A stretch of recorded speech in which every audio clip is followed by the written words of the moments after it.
Yeah, so I've got a couple of things that I just want to kind of finish this conversation with, and I'm not suggesting they'll take 2 minutes, but just finishing them generally. So I think the first for me is just, you've said quite a lot, but I still want to invite you by asking you just a slightly more direct question about, what do you think works in recovery, and perhaps what do you think hinders individual and organisational recovery? And then I want to come to your reflections on the UK recovery movement.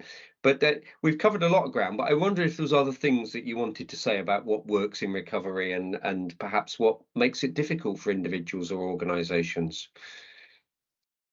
I think choice is what works, and we need a plural environment of recovery, that doesn't have harm reduction and recovery pitched against each other. And we need an environment where there's like a menu of different things that people can do, and that they're not seen as mutually exclusive. I But you think can't do one without the other anyway. If we don't stop people dying, then they're not alive to I know, recover. yeah, I know, It's I know. bonkers, it's like, Yeah, I know. But I think on both sides, on the, because that word recovery is often synonymous with abstinence, which it doesn't need to be. It shouldn't be synonymous with abstinence. It's just that, some people, like I'm one. For me, I know that I want to be abstinent, and that's my Oh, that's we my have to choice. accept But that for a group of people, that's probably the only realistic option. We do have to yeah, accept that.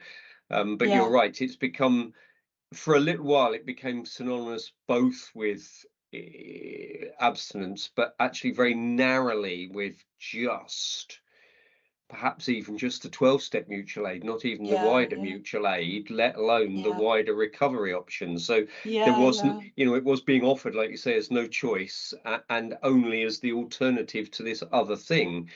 yeah, Um, yeah. I think that's really problematic. I mean, one of the other things that I study is Buddhist approaches to addiction recovery, and there's, you know, well, at least half a dozen different types of Buddhist understanding of what the problem is, and I've seen kind you of do a program. presentation on it. It was great. I've seen you do one, All right, and it was really thank you. good.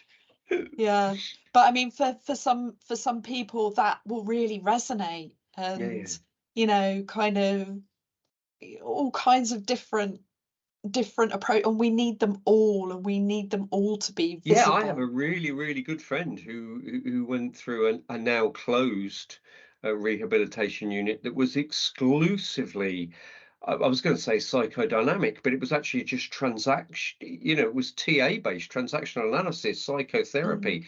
It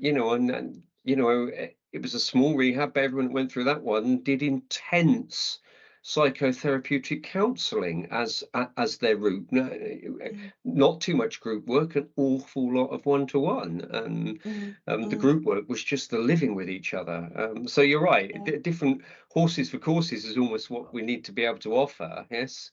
yeah, yeah, and they need to be not mutually exclusive. Mm. um Which is People what one need. of the things I like. I mean, I know we've already mentioned, it's one of the things I like about North Wales recovery community is that people are in there doing, you used the word earlier, modalities, but they're in there doing lots of different types of these recovery pathways are available, and you can do multiple or you can Mm, do single, whichever mm, floats your boats, as long as yeah, you're doing it. Yes. yeah, but letting people dip their toes in and find out Of about course. it, and I think that's very often what doesn't happen is people don't even realize that there are all these community-based resources available to them, freely available, and they're not signposted to them. Sure. And for me, Uh, that's been really important for professionals, because it's not signposting. In years and years of all my talking and training with social workers, saying to them that they just have to not have one preferred referral route, one preferred pathway. You actually have to encourage people, you know, down half a dozen different routes until they find the one that works. yeah, yeah, Um, um, so there's a lot of block there, because somehow the professional expertise wants to not only diagnose the problem that people are experiencing, for want of a better language, but they Mm, actually want to prescribe the preferred solution as well, rather than letting the individual yeah, find it. Yes. yeah, yeah, yeah, yeah. Yeah, and I understand that, and I understand people being defensive about their profession and their job and their expertise and all of that. I get that.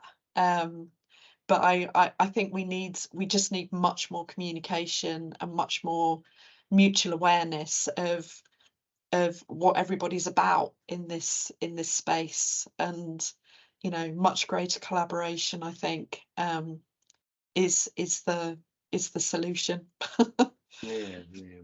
No, I would agree with you that what we need is this uh, greater diversity of choice, and as you say, um, a better understanding of the spectrum that's consistent with some of those journeys. We, as you say, Yeah. right at the beginning, it is going to be harm reduction. For some people, it's going to have to be a detox, which is only going to happen in Mm, in a medically environment. mm, We've not got a mm, bunch of peers running a detox unit. Well, we might in a very mm. informal DIY detox unit, but more generally, we probably don't have. And so Yeah.